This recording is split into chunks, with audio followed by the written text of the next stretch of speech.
Hi, my name is Rob Lehner, certified sommelier here at Sal'e's Beverage World, and I'm tasting the Chronology. It's a red blend from California, 2017, produced by Sweet Indulgence.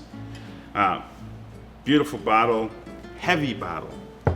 Boy, in the glass, the wine is very dark, garnet color, beautiful color. On the nose, I'm getting some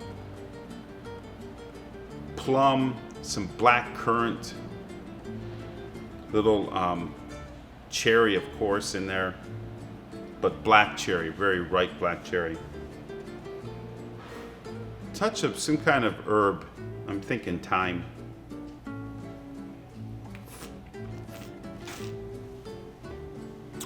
On the mouth, this is a very juicy wine, fruit forward. The alcohol is kind of elevated in this wine, 14.5%, but you don't taste the alcohol. There's no heat. So well balanced. The fruit just kind of dances around. Delicious. Getting a touch of the black currant, the dried black currant with maybe some fig and also some blackberry or blueberry. Wow, very nice bottle of wine, the Chronology. Just everything you're looking for in a wonderful California red blend. This is delicious. Chronology 2017.